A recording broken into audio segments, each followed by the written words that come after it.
அரிய வகை கனிமங்கள் தொடர்பாக சீனாவுக்கும் அமெரிக்காவுக்கும் இடையே எப்போதும் மோதல் இருக்கு. சீனாவிடம் கொட்டி கிடக்கக்கூடிய அரிய வகை கனிமங்களுக்காக அந்த நாட்டிடம் அமெரிக்கா கையேந்தக்கூடிய நிலையும் இருக்கு. உலக அளவுல 90% அரிய வகை கனிமங்களும், 75% லித்தியம் மற்றும் கோபால்ட்டும், 35% நிக்கலும் சீனா வைத்திருக்கிறது. மேலும் ஆப்பிரிக்கா, ஆசியா, தென் அமெரிக்கா நாடுகள்ல இருக்கக்கூடிய சுரங்கங்களின் உரிமையையும் சீனா கையகப்படுத்தி வச்சிருக்கு. இப்படி ரேரியர் எலமெண்ட்ஸ் மற்றும் முக்கிய உலோகங்களை உலகெங்கும் உற்பத்தி செய்து இதனை விற்பதுல சீனா தான் முதலிடத்துல இருக்கு. ஒரு வகையில் உக்ரைனில் நடக்கக்கூடிய போருக்கும் இந்த அரிய வகை கனிமங்களுக்கும் தொடர்பு இருக்கிறது என்றே சொல்லலாம். நவீன தொழில்துறையில பரவலாக பயன்படுத்தப்படக்கூடிய வேதியியல் ஒற்றுமை கொண்ட 17 கனிமங்கள் அரிய புவி கனிமங்கள் எனப்படும். சுத்தமான நிலையில் இந்த கனிமங்களை கண்டெடுப்பது அவ்வளவு எளிதல்ல என்பதால் இவை அரிய புவி கனிமங்கள் என வகைப்படுத்தப்பட்டிருக்கு. உக்ரைன் ஐரோப்பாவின் மிகப்பெரிய கனிம இருப்புகள் கொண்ட ஒரு நாடாகும். உக்ரைன் நாட்டில் 100க்கும் மேற்பட்ட மிக முக்கியமான கனிம வளங்களும் இருக்கு. ஐரோப்பிய ஒன்றியம் முக்கியமானவை என வகைப்படுத்தும் 34 கனிமங்கள்ல 22 கனிமங்கள் உக்ரைனில் தான் இருக்கு. மின்சார கார்கள் முதல் இராணுவ உபகரணங்கள் வரை உயர்தர அதிநவீன தொழில்நுட்பங்களுக்கு இந்த அரிய வகை கனிமங்கள் முக்கிய மூலப்பொருள்களாக இருக்கு. முக்கியமாக செயற்கை நுண்ணறிவு தரவு மையங்களை கட்டமைப்பதிலும் இந்த கனிமங்கள் முக்கிய பங்கு வகிக்கின்றன. இந்த கனிமங்களை நிலா, செவ்வாய் கிரகம் இன்னும் பல கிரகங்கள்ல அமெரிக்கா தேடுவது வேறு விஷயம். இவை அங்கு கிடைத்தாலும் அள்ளி வரும் செலவு அதிகம்தான். தொழில்நுட்ப சிக்கல்களும் இருக்கு. இப்போதைக்கு ஒரே வழி, பூமியில் இந்த கனிமங்களை எங்கிருந்து யார் அள்ளுவது என்பதே. தற்போது இந்த விவகாரம் உச்சத்தை எட்டியிருக்கு. அந்த வகையில இந்தியா அரிய கனிம வள நாடாக அறியப்படுகிறது. இதனாலதான் இந்திய பட்ஜெட்டில் தமிழக கடற்கரையில் கிடைக்கக்கூடிய தாதுவளம் பற்றிய புதிய அறிவிப்புகளும் இடம்பெற்றிருக்கிறது. அதாவது 2026 முதல் 27ஆம் ஆண்டிற்கான மத்திய பட்ஜெட்டில் தமிழ்நாட்டின் தாது வளத்தை பயன்படுத்த ஒடிஷா, கேரளா, ஆந்திரா ஆகிய மாநிலங்களுடன் இணைந்து பிரத்யேக அரிய மண்தாது வழித்தடங்கள் அமைக்கப்படும் அப்படின்னு நிதியமைச்சர் நிர்மலா சீதாராமன் அறிவிச்சிருக்காங்க.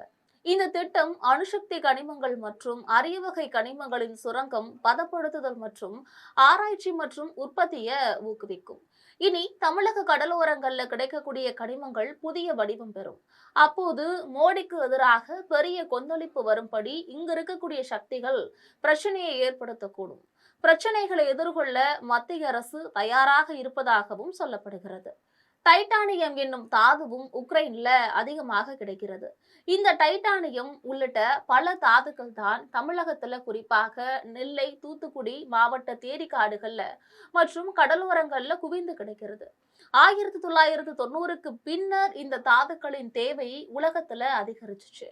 அதாவது சோவியத் யூனியன் சிதறி உலக சமநிலை பாதிக்கப்பட்ட போதுதான் இந்த தாது மணலை எடுக்க இந்தியாவில் அனுமதிக்கப்பட்டது. தமிழக கடற்கரையின் வளத்தின் மீது ரத்தன் டாடாவுக்கே கண் இருந்துச்சு. எப்படியாவது தேரிக்காட்டில் மண் எடுக்க டைட்டானியம் தொழிற்சாலை அமைத்துவிட வேண்டும் என்று டாடா நிறுவனம் போராடினாங்க. ஆனால் தென் தமிழகத்துல இருந்த சக்தி வாய்ந்த தொழிலதிபர்களோட பலத்தால டாடா நிறுவனமே பின்வாங்கி போயிடுச்சான். திமுக மற்றும் அதிமுகவுக்கும் இந்த தேரிக்காடு கடற்கரை வளம் மீது கண் இருந்தது. இனி கிழக்கு கடற்கரை வளம் பெரிதாக கபலீகரமாகும் என பெரும் அச்சம் எழுந்தபோதுதான் மோடி அரசு கடந்த 2014ஆம் ஆண்டு ஆட்சிக்கு வந்தது. இந்த வளங்கள் தேசத்தின் வளம் என்பதால பல விஷயங்கள்ல மோடி அரசு அசைந்து கொடுக்கல. இப்போது அந்த தேரிக்காட்டு கடற்கரை செல்வத்தை பாதுகாக்க மத்திய அரசு புதிய திட்டமும் வகுத்திருக்காங்க. உக்ரைனில் அமெரிக்கா பல்லாயிரம் கோடிகளை கொட்டி தேடும் செல்வம் தேரிக்காடு மற்றும் தென் தமிழகத்தின் கடற்கரையில படிந்திருக்கிறது. உலகத்துல கனிமங்கள் நிரம்பி இருக்கக்கூடிய மணலோட மொத்த இருப்பு தோராயமாக சொல்ல போனால் 460 பில்லியன் டன். இதுல 278 மில்லியன் டன் இந்தியாவில தான் இருக்கு. தமிழகத்தின் தூத்துக்குடி, திருநெல்வேலி, கன்னியாகுமரி மாவட்ட கடலோர பகுதிகளில் இருக்கக்கூடிய மணல்ல garnet, ilmenite, rutile, zircon, monazite, thorium ஆகிய கனிமங்களும் புதைந்திருக்கு. இவைகள் மிகவும் அரிய வகையை சேர்ந்தது.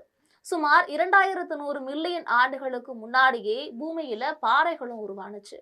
சுமார் 10 கோடி ஆண்டுகளுக்கு முன்னாடி அதிக அழுத்தம் மற்றும் வெப்பத்தால உருமாற்ற பாறைகள் உருவான போது அதனோட சேர்ந்து garnet, ilmenite, rutile, zircon, monazite முதலிய கனிமங்களும் உருவானுச்சு. குறிப்பாக தாமிரபரணி ஆறு மூலமாக இந்த கனிமங்கள் கடலில் சேர்க்கப்பட்டு தென் மாவட்ட கடற்கரைகள்ல சேர்ந்திருக்கு. இயற்கையின் கொடையான இந்த அரிய வகை கனிமங்கள் கடற்கரையில் சேர பல லட்சம் ஆண்டுகள் ஆகியிருக்கு. தென் தமிழக கடற்கரை பகுதியில பல லட்சம் ஆண்டுகளாய் இயற்கை சேர்த்து வைத்திருந்த அரிய வகை கனிமங்கள் நிரம்பிய மணல் தாதுவை அள்ளி தொழிற்சாலைகள் மூலமாக கார்னெட், இல்மனேட், ரூட்டைல், சிர்கான், மோனோசைட் ஆகிய தனித்தனி கனிமங்களாக பிரிக்கின்றனர். தூத்துக்குடி துறைமுகம் வழியாக Korea, Abu Dhabi, Germany, New Zealand, Malaysia, Singapore, America போன்ற நாடுகளுக்கும் ஏற்றுமதி செய்கிறார்கள். தற்போது இந்த தேரிக்காடு மற்றும் தென் தமிழக கடற்கரை மணல் மீது அமெரிக்கா கண் வைத்துள்ளதாகவும் கூறப்படுகிறது. ஆனால் அமெரிக்காவின் ஆசைக்கு மோடி பெரும் தடையாக இருப்பதாக கூறப்படுகிறது. இதன் விளைவாகவே இந்திய பட்ஜெட்டில் ரேர் எர்த் காரிடர்ஸ் என்ற புதிய அறிவிப்பும் வெளியிடப்பட்டுள்ளது. இனி நாமே இவற்றை உற்பத்தி செய்து நமது சொந்த தயாரிப்புகளுக்கும் பயன்படுத்த முடியும். இதன் காரணமாக பல்லாயிரம் கோடி பிரச்சனைகள் நமக்கு மிச்சமாகும் என்றும் நிபுணர்கள் கணித்துள்ளனர். இது பற்றி நீங்கள் நினைப்பது என்னவென்று கமெண்டில் பதிவிடுங்கள். நன்றி.